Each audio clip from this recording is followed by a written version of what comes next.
All right, good afternoon, everyone. Please, if your video is showing, good afternoon. So please, if your video is showing you are wrong, kindly close your video and This ensure person you should close. She later close her video now. if you know that your video is on, please kindly close it. Kindly close it. Adeoye Akindele, please close your video. Ibrahim, I don't want to see your face. Everybody, please close your video and ensure you mute yourself. So we still start. Thank you.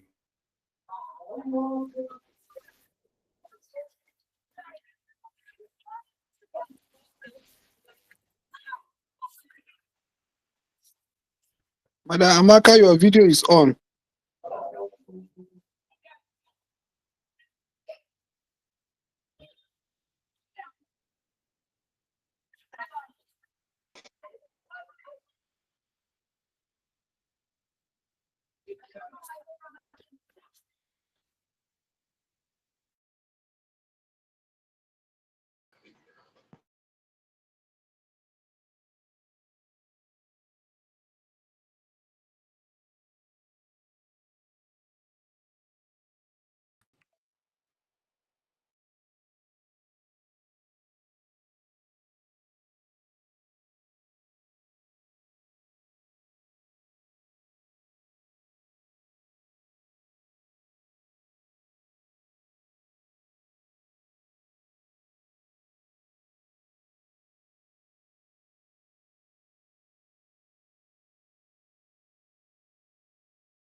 Samuel Oye, please can you mute your video?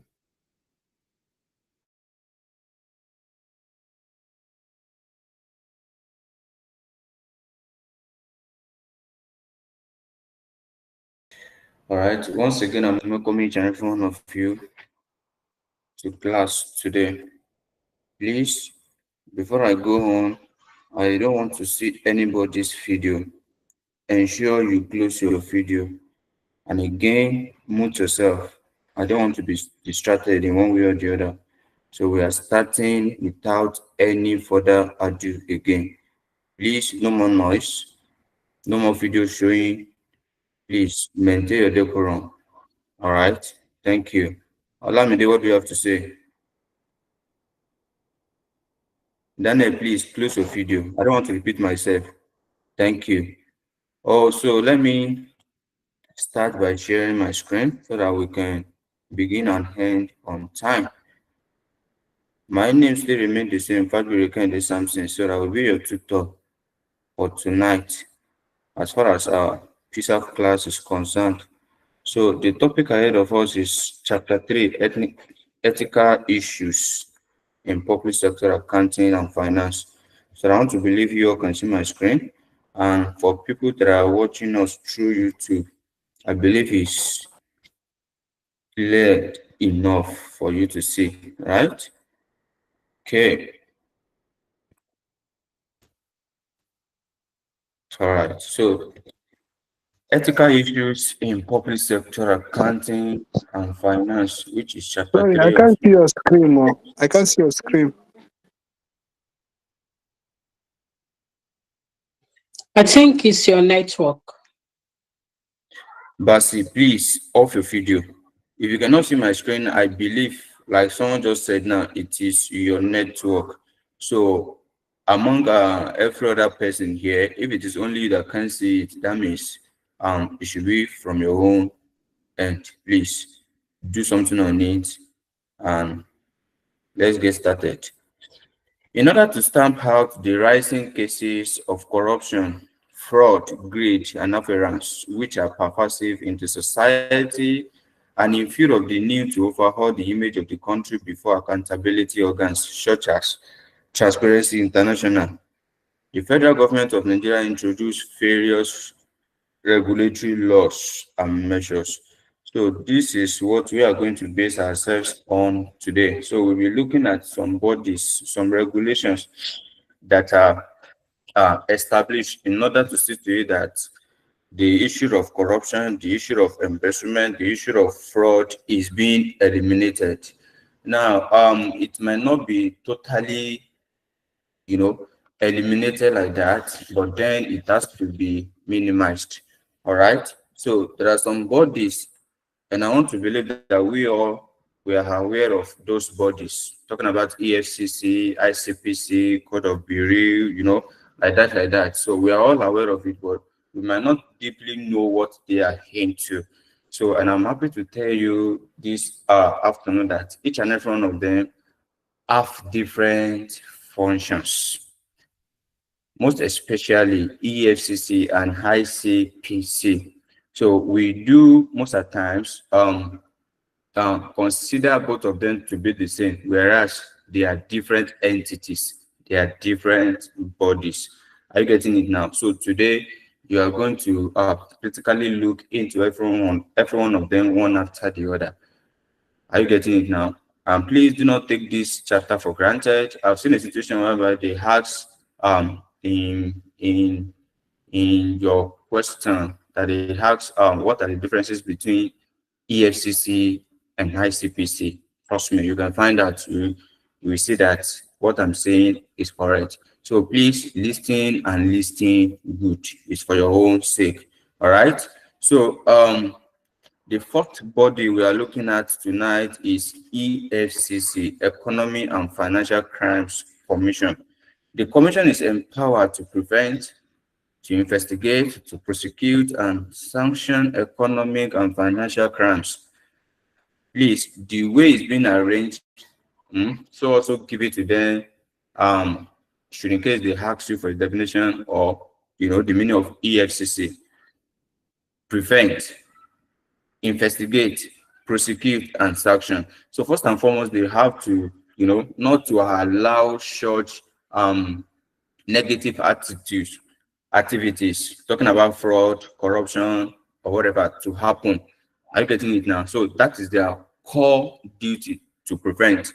But should in case if it happens, the next thing that will follow is to investigate and find out if eventually that case actually happened. Are you getting it now? So if the investigation now carries it out that it happened, so the next thing that will be done is the prosecution. That's why you are seeing it step by step like that. So it will do you bad if you are taking one step for the other. Take for example, is empowered to investigate, to prevent, or to sanction. Do you get? So it needs to be arranged in order. So first and foremost, this body is empowered to prevent, investigate, prosecute, and sanction economic and financial crimes, and is charged with the responsibility of enforcing the provisions of other laws and regulations relating to economy and financial crimes. So this is their core duty. Nothing is added and nothing is lessened from it. So each and every one of them, as we go about looking at their responsibilities and functions, we find out that every one of them, they have their own jurisdiction, they have their own limitation. Are you getting it now? Whereby they function, and every one of them has authority and power in the areas they are being legalized to function. So pertaining to EFCC, they are mainly charged to function and to regulate what we know as any financial crimes that happen as far as Nigeria is concerned as a country. So these crimes include the Money Laundering Act 1995, the advance fee fraud and other related offenses Act 1995, and failed banks, otherwise known as Financial Malpractices in Banks Act of 1994. The Banks and Other Financial Institution Act, now replaced with the Banks and Other Financial Institution Act 2020, and at the same time the Miscellaneous Offences Act. So these are the acts in which these people actually function therein. Are you getting it? So if I were to be you, the assignment I'm going to do after now is to find out and read more about all these crimes. Talking about laundry hats, the advanced fee fraud, other related offenses, failed banks, and every other. Are you getting it now? So please find out what all these crimes entail. Not because of any other thing, but should in case if you find yourself there tomorrow, you will know how to not even commit the crime in the first place. Are you getting it? Because what you may think that is right for you, that is legal for you, might be illegal to the country, to the nation. Are you getting it now? So please find out. If you are making noise, honestly, you are wrong. Are your caller, mute yourself. Are you all right? Thank you. Ugo, what's wrong? Please mute yourself. All right, so like I was saying, let's move to the duties of the EFCC. According to Part 2 of the Act, the Commission is responsible for, first and foremost, the enforcement and the due administration of the provisions of the Act. The Act is referring to the Part 2 of the EFCC Act, and therein we have all the aforementioned crimes that I just told you now: money laundering, advance fee, whatever. So the second duty is the investigation of all financial crimes, which include advance fee fraud, money laundering, counterfeiting, illegal charge transfers, future market fraud, fraudulent encashment of negotiable instruments, computer credit card fraud, contract scam, etc. So these are just the jurisdiction of this body. So nothing is added again to it aside what you are saying here, believe me, and it is even in their definition. So the ETC you are saying here actually means the heart that were not included as we have in the definition. All right. So number third of the duty is the coordination and enforcement of all economic and financial crimes law and enforcement functions conferred on any other person or authority. So if you can't remember the three of them, at least you can remember the two if you are being asked. All right, so straight and forward, let's move to powers of the commission. What are they empowered to do? What do they have the authority, the audacity of carrying out? Under paragraph 6 of the Act, the commission has power to cause investigation to be conducted as to whether any person has committed an offense under the Act. So investigation first and foremost needs to be done before any other thing can be done. Before sanction can even be done, investigation concerning the reported matter, concerning the reported issue needs to be what? Needs to be done first and foremost, and not just on any person, as you can see on in number B, cause investigation to be conducted into the properties of any person. So that means even as they are investigating on individuals, they are also investigating on the property of individuals. Are you getting it now? You know quite all right that practice of individual can be the fund that is being gotten by each individual, even in his bank account. So that kind of what's it called? Should in case if any issue happen on the account balance of such an individual, of course, the investigation needs to be carried on, and we can't actually refer to it as a person indeed. It has to be the property of such an individual. So not only on the individual, that's what I'm trying to say, it's also performed, I mean, the investigation is also performed on the properties of any person. If it appears to the commission that the person's lifestyle and extent of his properties are not justified by a source of income.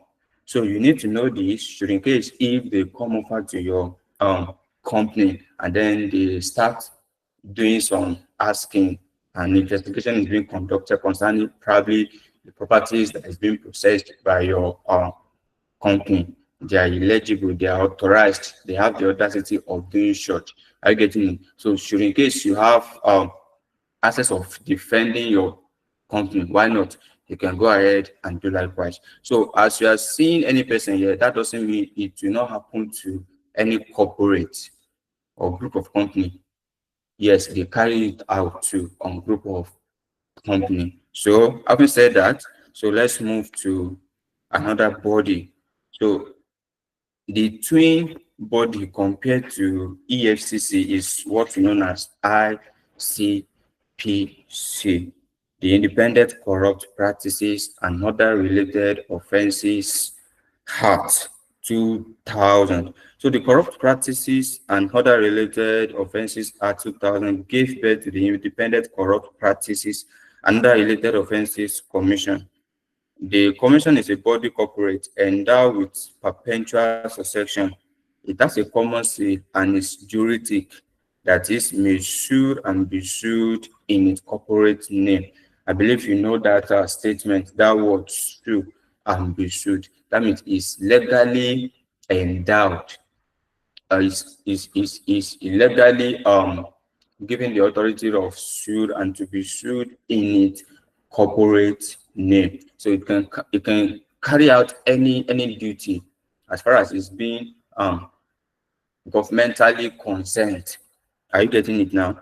Good. So duties of the commission, we have where reasonable ground exists for suspecting that any person has conspired to commit, first and foremost, to commit, be noticing it, or has attempted to commit, or has committed an offense under the Act or any other law prohibiting corruption, to receive and investigate any report of the conspiracy to commit, attempt to commit, or the commission of such offense, and in appropriate cases, the offenders. So you will find out that here what they are saying is just or commit, or has committed, or is about to commit.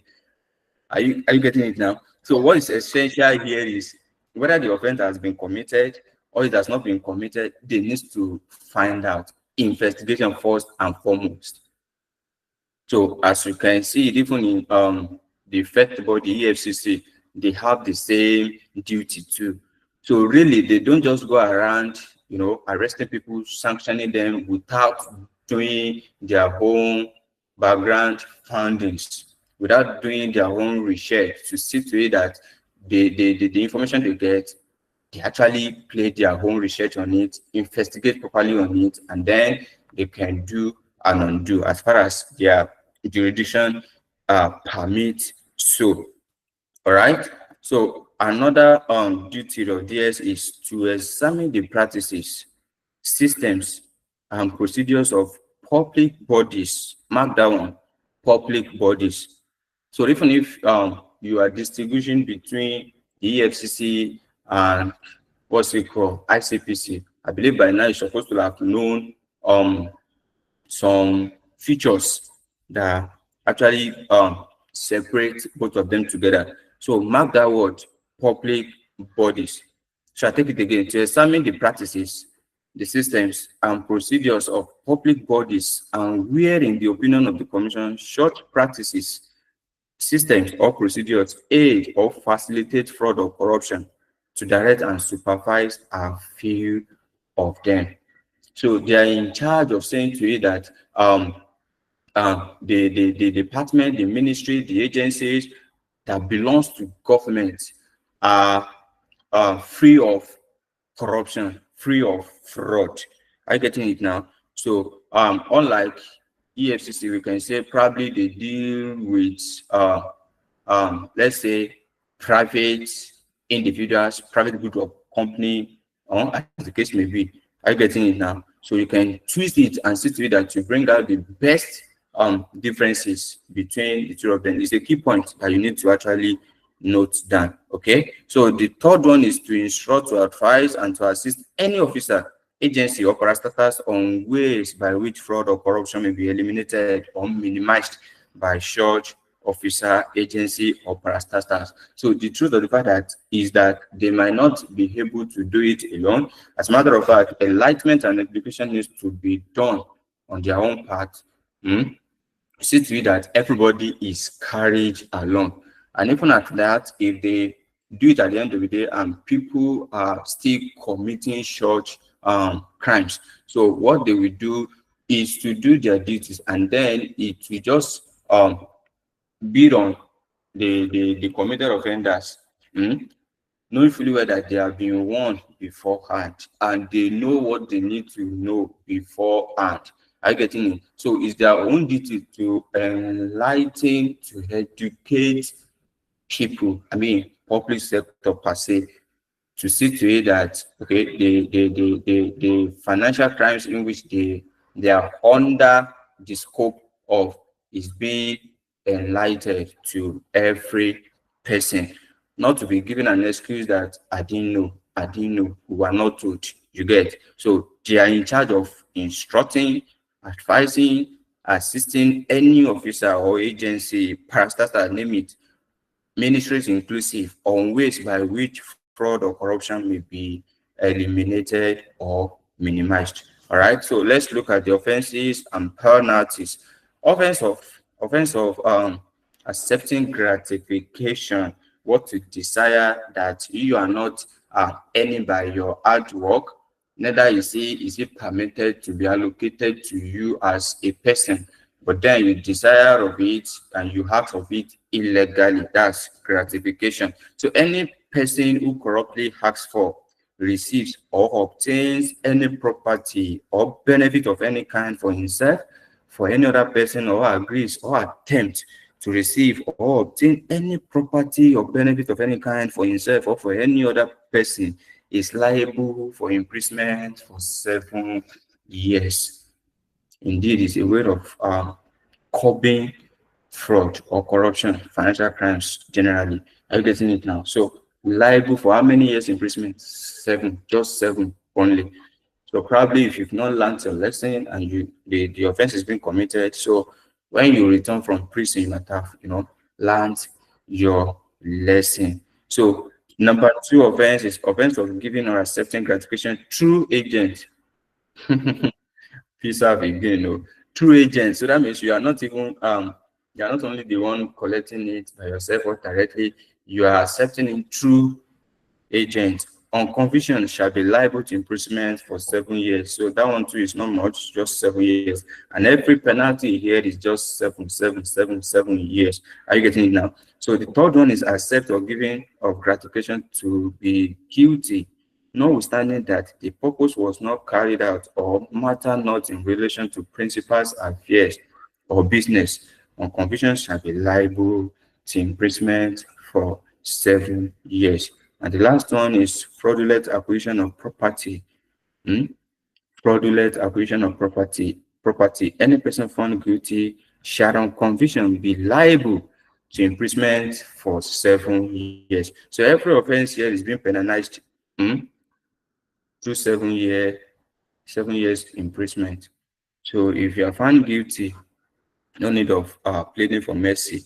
So just go to jail for 7 good years. So when you come back, you will not repeat such attitude again. But the question now is, are we actually practicing it in Nigeria? Are we? So, because I let you know, the issue of corruption, fraud is becoming rampant and common every now and then. That even both public sectors, private sectors are engaging themselves in.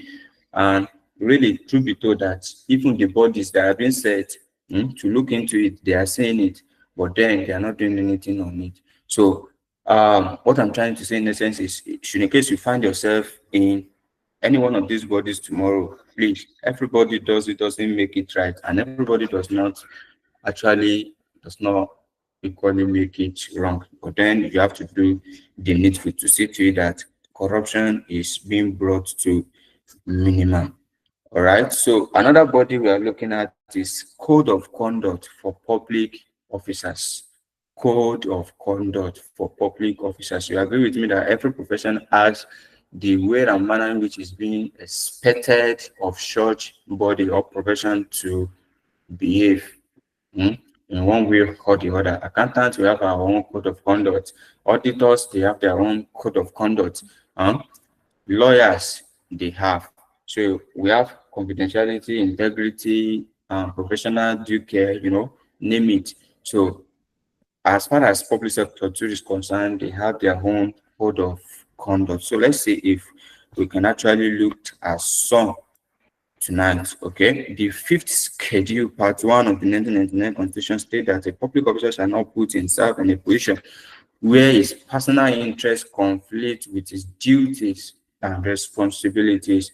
And the reason is not far-fetched. The reason is because as a public officer, you represent the government, not your individual's interest. You represent government, and anything that government can do is to see to it that they project the whole nation in a good way and in a good manner, be it outside or even inside the nation.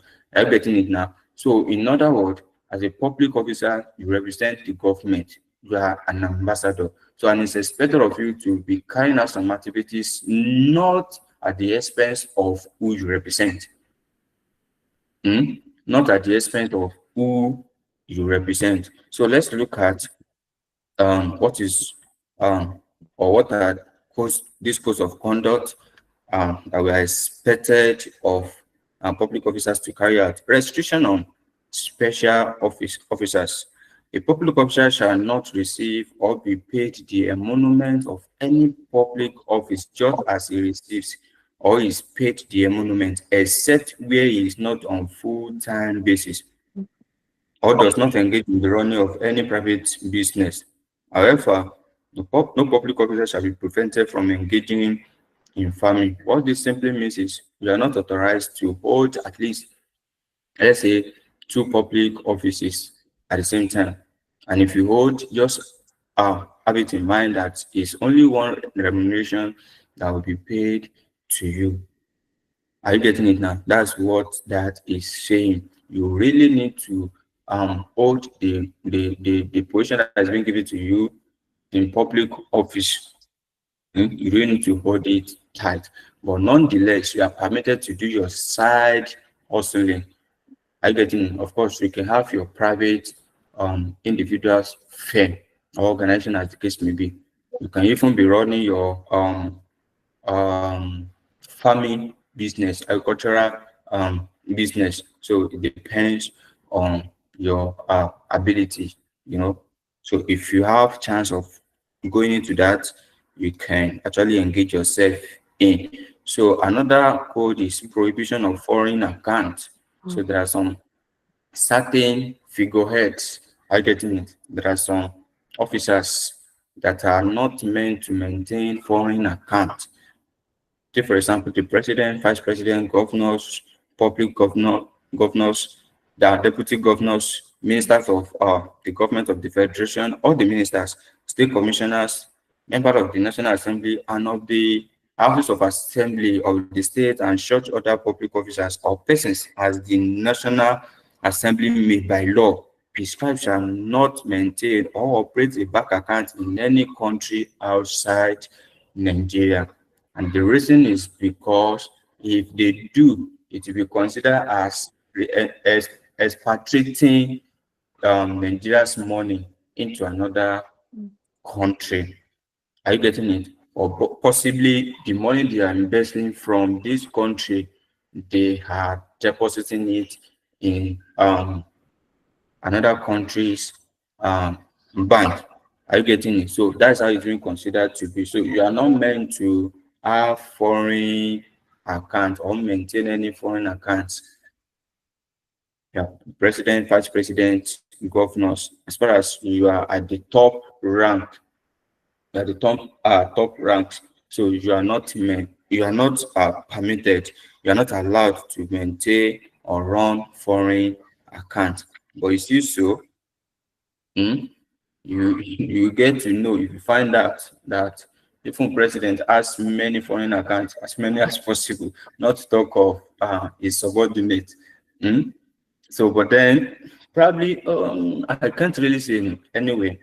Most are maintaining it, and most are not doing it. It is every now and then that you will be hearing that 700 billion was transferred to so account, this account, that account. Okay. So the other one is retired public officers. Certain retired public officers, what are they meant to do? Anybody that is retired, that means probably it has reached the certain age that has been permitted for him or her not to serve the government anymore. So take for example, I think the minimum age or the maximum age is 60 years old. Anyway, it depends on the profession. Because I got to know not quite long that lawyers, judges, their own is being extended. I think it's 65 years. But for every other person, yeah, I think it's 60 years. So you can equally find out and get to see the retirement ages for all the professions. Okay, so no public officer shall, after retirement from public service and while taking pension from public funds, accept more than one remunerative position as chairman, director, or staff of a company controlled by the government or any public authority. So you retire and you really still want to go into some how should I put it now? Government, some executive position in government. Let me use that word. Talking about chairman, maybe chairman of a local government, you still want to contest for it, irrespective of your age, irrespective of your experiences in government, you still want to go. You are not permitted to accept not more than one. Are you getting it? Not more than one. So a retired public service shall not receive any other remuneration from public funds additionally to his pension and the emolument of such one remunerative position. The holders of the office of President, Vice President, Chief Justice of Nigeria, Governor, and Deputy Governor of the state are prohibited from service or employment in foreign companies or foreign enterprises. They are what? They are prohibited. Talking about the President, Vice President, Chief Justice of Nigeria. So they deem it fit not to actually burden you, because a whole nation, you are the president and still yet you still want to go and have another duty elsewhere. No, it's not permitted. Nobody will permit that, even if it's not in the constitution. I get it. So they are all not allowed to have any other employment or any other service in foreign companies or foreign enterprises. So gift or benefit in kind, bribery of public officers. A public officer shall not ask for or accept any gift or benefit for himself or any other person in the discharge of his duty. However, he may accept personal gifts or benefit from relatives or friends as recognized by custom only. A public officer should not receive any property, gift, benefit of any kind as bribe for granting a favor in the performance of his duties. So you have your role to play. You have your responsibility to carry out that you are being paid for by the government, and still yet you want to be granting that favor, that gift before you can do your job. It is so wrong. That's what this statement is actually saying. So you do your duty as you are being paid for, not to favor any other person, not to not to maybe condone favor or receive favor from another person. You are carrying it out because it's your duty. So you don't need to be compelled. You don't need to be gifted. You don't need to be favored. You don't need to be given any kind of property before you carry out what is expected of you to do. That's exactly what this aspect is saying. You are being paid, say for example, to as a teller in a bank in UBA. That's what you are being hired for. And then customer come in and out, and you are, you are asking them for gift for money before you can do what you are meant to do. That's so wrong. So if it's being found, you will be guilty and then you will penalized. So you carry out the duty that's being expected of you. It's your duty. Nothing should motivate you to do it. Are you getting it? So gift, benefit, bribe, nonetheless, nothing should motivate you before you perform your duty. Abuse of powers. A public officer shall not do or cause to be done in abuse of his position any arbitrary thing, which prejudices the rights of others. Not to use what you have at the expense of others. Because you are there today, you want to use that venue and extort people, right? And do bad to people. Oh, I'm the one there today, so I want to really, really, really use my power, use my, my authority. So you can be there today, but don't forget you won't be there forever. It's a matter of time. So if somebody else is there, what do you expect them to do to you? And as you do to others, so also others will do to you. Okay, so let's go to another body because of our time. We have Code of Conduct Bureau. Code of Conduct Bureau. They are the one in charge of coordinating the mannerism, the way and manner in which the public officers actually behave. How they represent the government. Okay, so part one of the third schedule of the 1999 Constitution established the Code of Conduct Bureau. So, what are their powers? Received declaration by the public officers made under paragraph 12 of part 1 of the 5th schedule of the 1999 Constitution. They examine the declarations in accordance with the requirement of the Code of Conduct or any law. They retain custody of such declarations and make them available for inspection by any citizen of Nigeria on short terms and conditions as the National Assembly may prescribe. So those are their powers. They are being, authorized to carry out declaration, made for the public officers. So the last one is ensure compliance with and where appropriate enforce the provisions of the Code of Conduct or any law relating thereto. They see to it that every public officer actually correlate themselves to the Code of Conduct, to the laws, to the regulation that is being propagated by this Code of Bureau. All right, so let's move straightly to Code of Conduct Tribunal. They are the one that actually enforce a penalty disciplines on the Code of Conduct that is being propagated or established by the Code of Conduct Bureau. Are you getting it now? So their functions actually differ. So as you can see, we started from EFCC, ICPC, Code of Conduct Bureau, Code of Conduct Tribunal, and like that. So by now you're supposed to have been knowing the differences between or among every one of them, their duties, their powers, their functions. So one after the other. All right. So it is made up of a chairman and 2 other persons. So that is the composition of this Code of Conduct Tribunal. Punishment imposed by the tribunal. The following are the punishment which the Code of Conduct Tribunal shall impose if it finds a public officer guilty of contravention of any of the provisions of the Code of Conduct for public officers. We have vacation of office or seat in any legislative house. So there will come to a period moment whereby such an offense will not be pardoned, will not be forgotten.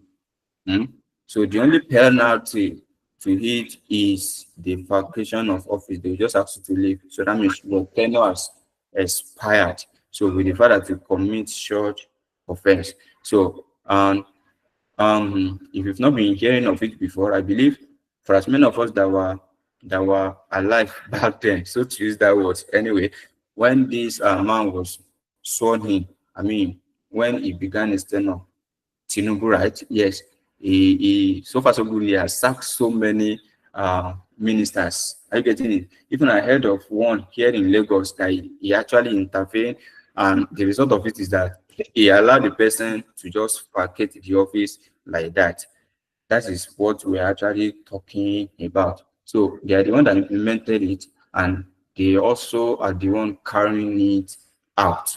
Are you getting it? I'm not saying it's doing well, neither am I saying it's doing bad, but in a way, of course, it's trying to amend or to abide with the promulgated or propagated laws.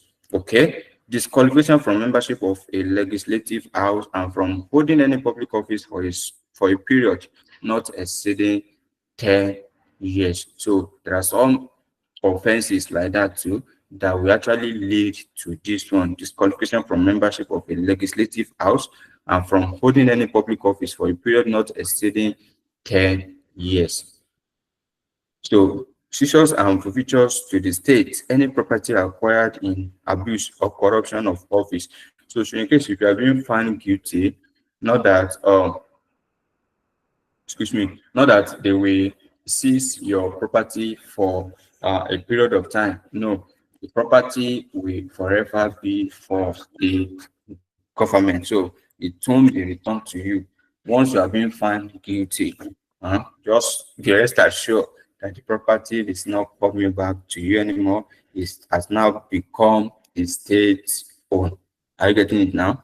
Penalty that may be imposed by any law where the conduct is also a criminal offense. So they have enough penalties that you may not even be able to think of. Prosecution of the public officer punished in a court of law. So that's another. I think this is even the least. Prosecution of the public officer punished in a court of law. Because you can actually go to the court of law and then win the case. Probably you might be given the grace of returning back without serving any other penalty or punishment again. But nonetheless, it depends. Like I said earlier, it depends on the offenses that has been committed. So for you to know more, you can actually find out what are the offenses in all the act that has been mentioned in paragraphs. So you can equally read and get more understanding about it all. All right. So let's go to general rule. Any officer found guilty of contravention of any of the provisions of the Code of Conduct shall appeal to the Court of Appeal. Prerogative of mercy shall not apply to any punishment imposed by the tribunal. So no need of begging them. Once they find out that you are guilty, no more plea though.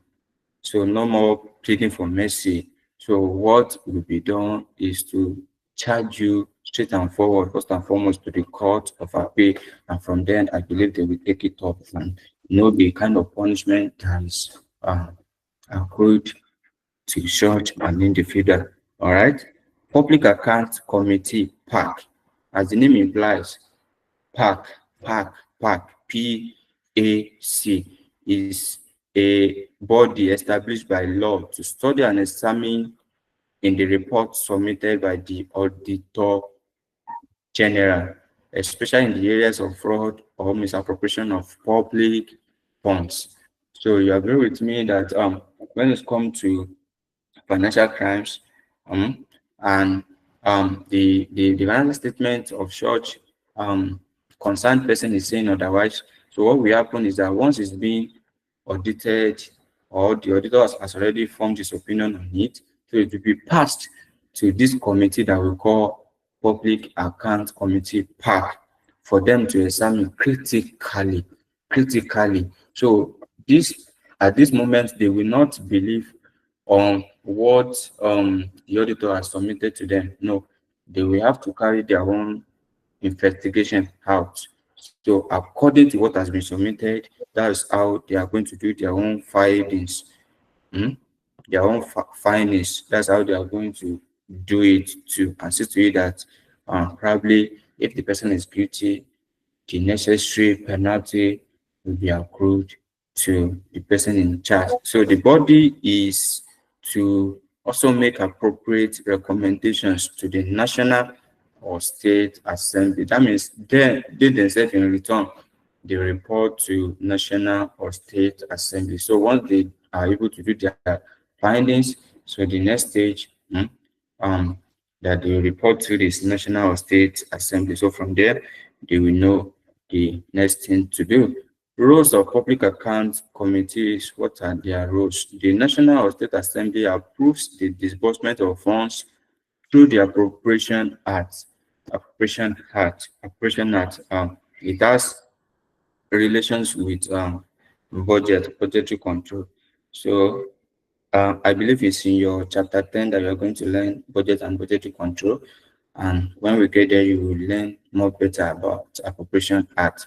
So, but for this chapter, let's just take ourselves to what we are having on the screen. So it is then important to note that it could have been extremely impossible for the federal or state assembly to effectively control each volume of public expenditure without the need for an oversight committee on public account, that is public account committee. So in other words, they have hands in the processes, the starting, the steps, the processes, and the finishing or conclusion of appropriation bill. Okay, so to examine the accounts showing the appropriation of the sum granted by the state House of Assembly to meet the public expenditure, together with the Auditor General's report thereon. That is the first row. The second role is the committee not only ensures that ministries spend money out of assembly approval, it also brings to the notice of the assembly instances of extravagance, loss, infructuous expenditure, English, and lack of financial integrity in public services. So they see to it that the extravagance spending is being cut in a way. I getting it. So they call the attention um of the government, let me use that word, be it at the state level or the federal, to what has been budgeted for, not to go, in some cases, not to go beyond what is being budgeted for. You know, at the end, you have what you know as actual. So when actual is being compared with budget or budgeted, that means it will result to either balance or deficit or over budget. Are you getting it? So they are also in charge of, calling the attention of the government to the uh, budget, the way it needs to be spent, not to be spent extravagantly. Okay, the committee shall, for the purpose of discharging that duty, have power to send for any person papers and records, and to report from time to time to the to the state House of Assembly, and to sit notwithstanding the adjournment of the assembly. Yeah, that is also one of their duties too. They can send for you. That's when they are actually carrying out an investigation, if needs be. Any person that is involved, or any person that they want to cut um, their attention to, they will have to call for it, papers or any records, any document that will actually verify the the investigation they are actually carrying out. Okay, so to examine any account or report for statutory corporations and boards after they have been presented to the state House of Assembly, and to report thereon from time to time to the assembly. Yes, that's one of their core duties. So once the financial statement is, or the report, let's say, and the report is being given to them by the Auditor General for the Federation, so they need to, start the investigation. They need to carry out their own investigation, so they can actually consult or call on any person as far as such person will be needed to aid their investigation. All right, so quickly let's move to Nigeria Extractive Industries Transparency Initiative Act 2007. So this topic too is very, very cogent. It's very, very needful. So you agree with me that any industry that actually engage in the exploration, in the development, and in the distribution of what we know as, should I call it, natural resources that we're being endowed with in Nigeria here, is what we know as extractive industry. And I think the only industries that belongs to this extractive industry are mining and petroleum. So which means they actually, extract from the ground the natural resources, talking about petroleum, crude oil, diesel, like that, like that. The general name is supposed to be petroleum, right? Petroleum. And mining of, be it gold or any other thing, from the ground, natural resources, iron, oil, whatever. So they are the one that belongs to extractive industries, and the body that guides these industries is Nigeria Extractive Industry Transparency Initiative, NIT, at 2007. So the objectives are ensure due process and transparency in the payment made by all extractive industry companies to the federal government and statutory recipients. So two major sources of income we have for Nigeria. We have taxation and we have non-taxation. So one of the major um, sources under non-taxation is petroleum. You agree with me that we have oil money that we are actually, depending on largely in this country. Oil money, not be small thing. Anyway, so and they need to properly monitor the income that comes from that aspect. Are you getting it? Okay. So the other objective is monitor and ensure accountability in the revenue receipt of the federal government from extractive industry companies, not only from petroleum, even from mining. So they ensure that every receipt is being accountable to the later. Okay. So eliminate all forms of corrupt practices in the determination, payment, payment, receipt, and posting of revenue accruing to the federal government from extractive industry companies. So generally, what these people are meant to do, what this body is meant to do, is just to focus mainly on extractive industries. So anything that comes from there, payment, receipt, they are the one in charge and they are accountable in return to the government.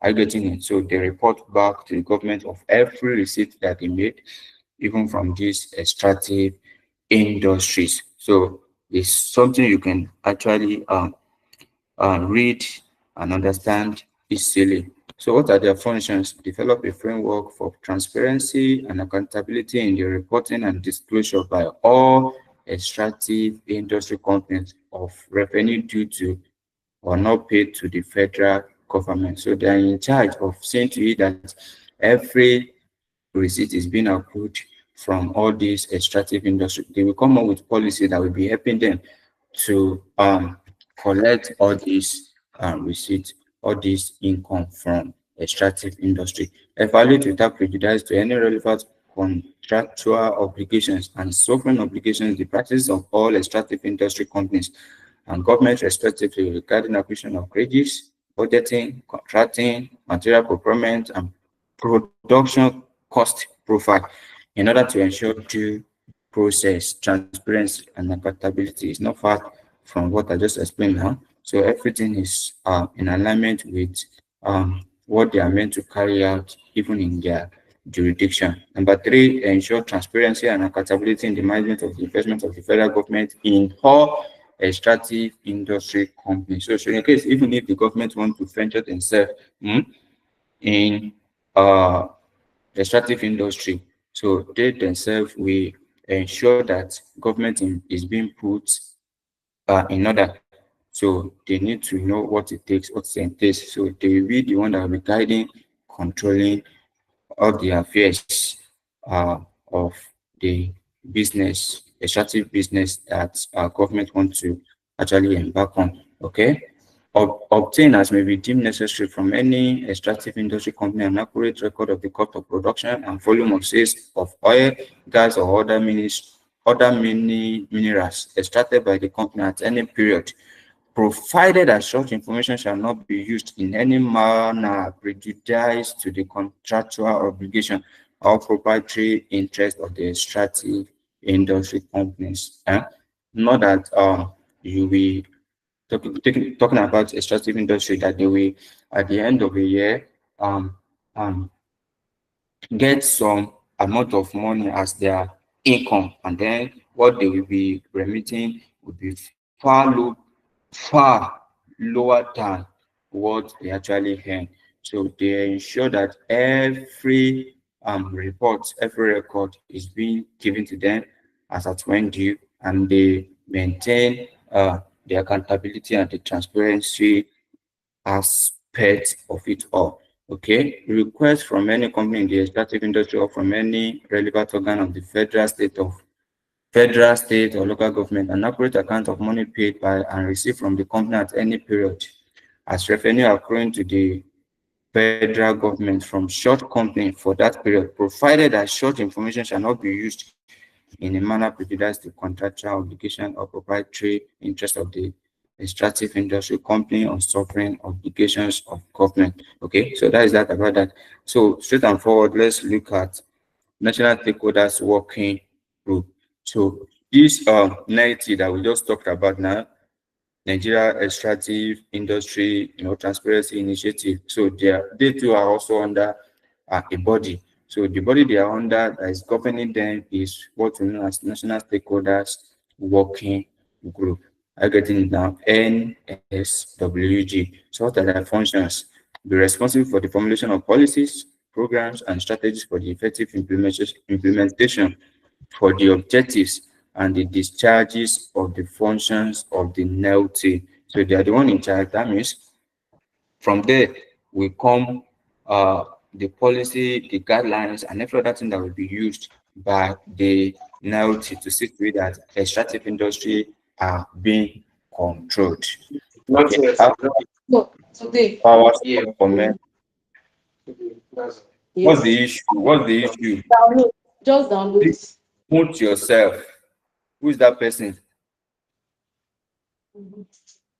Oluwatosin, please mute yourself. Thank you. So we're almost done. Okay. Penalty for offenses committed by extractive industry companies. You can equally read it yourself.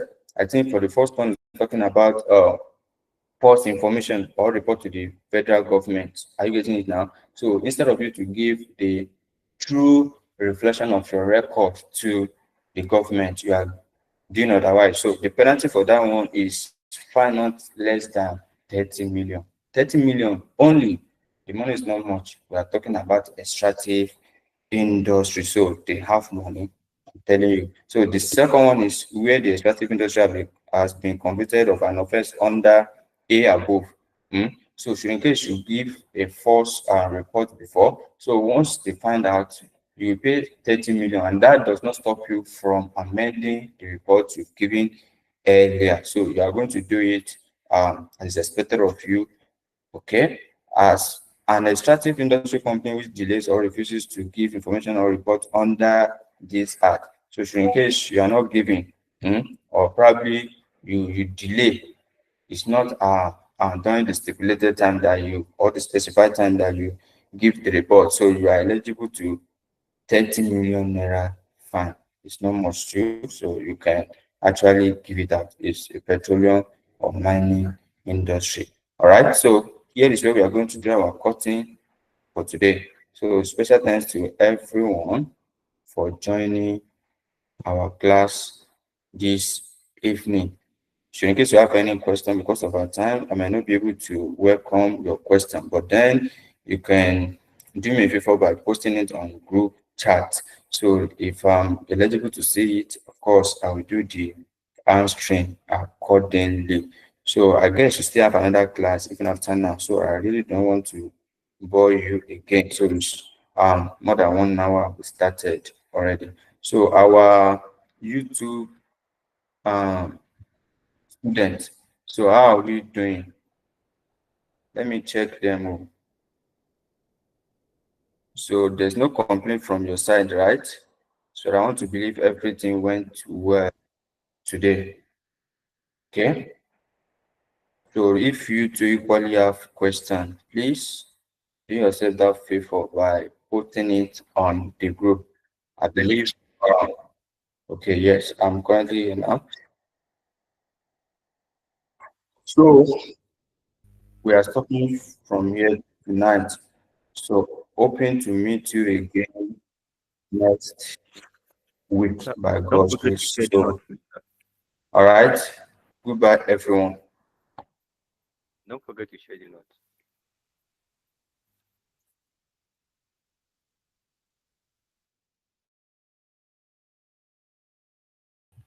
Sir, please don't forget to share the note as you left the group, as you left the call. Don't forget to share the note, sir.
That's what she said.